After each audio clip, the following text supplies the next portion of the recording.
फाल्गुन मास के कृष्ण पक्ष की विजया एकादशी व्रत कथा। जय श्री राम दोस्तों, स्वागत है आप सभी का हमारे चैनल सुविचार संग्रह में। आप सभी पर भगवान विष्णु की कृपा सदा सर्वदा बनी रहे, इसी मंगल कामना के साथ आज की वीडियो का शुभारंभ करते हैं। एक बार धर्मराज युधिष्ठिर भगवान श्री कृष्ण से बोले, हे जनार्दन, फाल्गुन मास के कृष्ण पक्ष की एकादशी का क्या नाम है तथा उसकी विधि क्या है? कृपा करके आप मुझे बताइए। श्री भगवान बोले, हे राजन, फाल्गुन मास के कृष्ण पक्ष की एकादशी का नाम विजया एकादशी है। इसके व्रत के प्रभाव से मनुष्य को विजय प्राप्त होती है।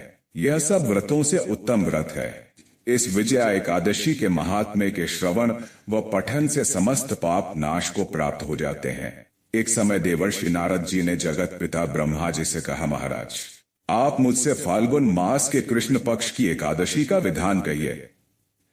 ब्रह्मा जी कहने लगे कि हे नारद, विजया एकादशी का व्रत पुराने तथा नए पापों को नाश करने वाला है। इस विजया एकादशी की विधि मैंने आज तक किसी से भी नहीं कही। यह समस्त मनुष्यों को विजय प्रदान करती है। त्रेता युग में मर्यादा पुरुषोत्तम श्री रामचंद्र जी को जब 14 वर्ष का वनवास हो गया, तब वे श्री लक्ष्मण तथा सीता जी सहित पंचवटी में निवास करने लगे। वहां पर दुष्ट रावण ने जब सीता जी का हरण किया, तब इस समाचार से श्री रामचंद्र जी तथा लक्ष्मण अत्यंत व्याकुल हुए और सीता जी की खोज में चल दिए। घूमते घूमते जब वे मरणासन्न जटायु के पास पहुंचे, तो जटायु उन्हें सीता जी का वृत्तांत सुनाकर स्वर्गलोक चला गया। कुछ आगे जाकर उनकी सुग्रीव से मित्रता हुई और बाली का वध किया। हनुमान जी ने लंका में जाकर सीता जी का पता लगाया और उनसे श्री रामचंद्र जी और सुग्रीव की मित्रता का वर्णन किया। वहां से लौटकर हनुमान जी ने भगवान राम के पास आकर सब समाचार कहे। श्री रामचंद्र जी ने वानर सेना सहित सुग्रीव की संपत्ति से लंका को प्रस्थान किया। जब श्री रामचंद्र जी समुद्र से किनारे पहुंचे, तब उन्होंने मगरमच्छ आदि से युक्त उस अगाध समुद्र को देखकर लक्ष्मण जी से कहा कि इस समुद्र को हम किस प्रकार से पार करेंगे। श्री लक्ष्मण ने कहा, हे पुराण पुरुषोत्तम, आप आदि पुरुष हैं, सब कुछ जानते हैं। यहां से आधा योजन दूर पर कुमारी द्वीप में वकदालभ्य नाम की मुनि रहते हैं। उन्होंने अनेक ब्रह्मा देखे हैं। आप उनके पास जाकर इसका उपाय पूछिए। लक्ष्मण जी के इस प्रकार के वचन सुनकर श्री रामचंद्र जी वकदालभ्य ऋषि के पास गए और उनको प्रमाण करके बैठ गए। मुनि ने भी उनको मनुष्य रूप धारण किए हुए पुराण पुरुषोत्तम समझकर उनसे पूछा कि हे राम, आपका आना कैसे हुआ? रामचंद्र जी कहने लगे कि हे ऋषि, मैं अपनी सेना सहित यहाँ आया हूँ और राक्षसों को जीतने के लिए लंका जा रहा हूँ। आप कृपा करके समुद्र पार करने का कोई उपाय बतलाइए।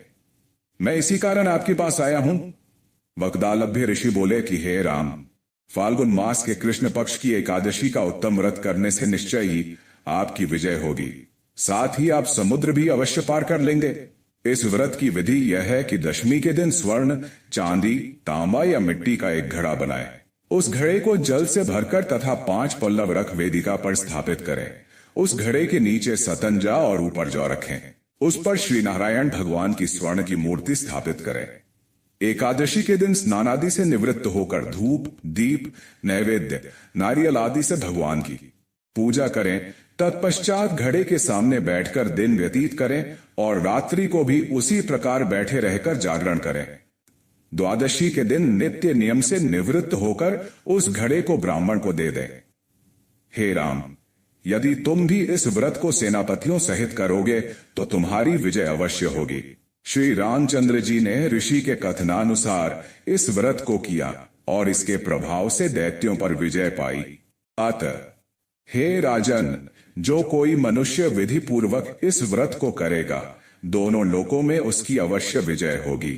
श्री ब्रह्मा जी ने नारद जी से कहा था कि हे पुत्र, जो कोई इस व्रत के महात्म्य को पढ़ता या सुनता है, उसको वाजपेय यज्ञ का फल प्राप्त होता है। सभी भक्तजन प्रेम से बोलिए, मर्यादा पुरुषोत्तम श्री रामचंद्र की जय। परम पूज्य श्री हरि विष्णु देव महाराज की जय। भक्तजनों, यदि आपको हमारे चैनल के द्वारा उपलब्ध कराई गई जानकारी व पौराणिक कथा सुनना अच्छा लगा है, तो वीडियो को लाइक करें, कमेंट करें, अपने रिश्तेदारों व मित्रों के साथ शेयर करें। हमारे चैनल को सब्सक्राइब करें और बेल आइकन को दबाएं ताकि हमारे हर नए वीडियो की अपडेट आप तक सबसे पहले पहुंचे। हमारा चैनल आपके सुखी व मंगलमय जीवन की कामना करता है। धन्यवाद।